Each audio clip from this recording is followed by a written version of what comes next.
કચ્છના વિશ્વ પ્રસિદ્ધ ધોરડો ટેન્ટ સિટી ખાતે સાંદીપની વિદ્યા નિકેતન પોરબંદર દ્વારા 16 થી 18 જાન્યુઆરી દરમિયાન 3 દિવસીય શ્રીમદ ભગવદ્ ગીતા સત્સંગ શિબિરનું આયોજન કરાયું છે। કથાકાર રમેશભાઈ ઓઝાની દિવ્યવાણી દ્વારા ધર્મ, જ્ઞાન અને ભક્તિનો સંદેશ આપવામાં આવ્યો હતો।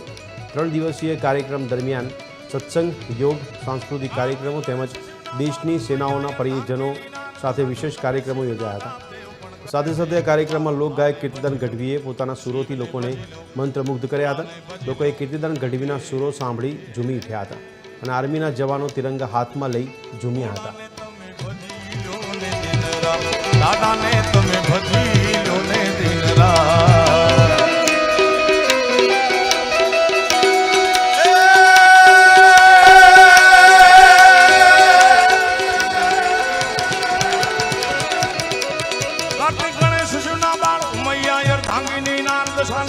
શિવના જાપ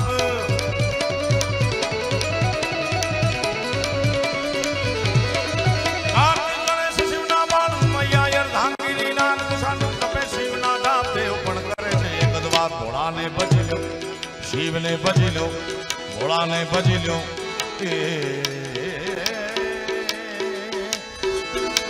ભોળાને તમે ભજી લો ને દિન રાત, દાદાને તમે ભજી લો ને દિન રાત। કચ્છની ધરતી એ સૂરની ધરતી છે, સ્વરની ધરતી છે, ખમીરની ધરતી છે।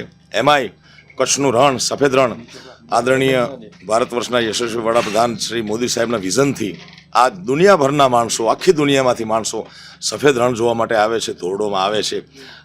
કચ્છની આખી તાસીર એવી જુદી છે, એટલા પ્રેમાળ માણસો છે અહીંના કે એકવાર ધોરડોમાં આવે, એકવાર સફેદ રણમાં આવે, કે કચ્છની ધરતીમાં આવે અને બીજી વાર આવવું પડે, એટલો બધો પ્રેમ કચ્છની ધરતી તરફથી મળતો હોય છે। ગુજરાત ટુરિઝમનું આ સફેદ રણમાં ભવ્યાતિ ભવ્ય આયોજન, એમાં વિશ્વવંદની સંત પૂજ્ય ભાઈ શ્રી રમેશભાઈ ઓઝા એમને 3 દિવસની શિબિર અને રાત્રે ભક્તિ સંગીતનો કાર્યક્રમમાં આવી એક અનહદ નાદ અહીંયા સાંભળવા મળે છે।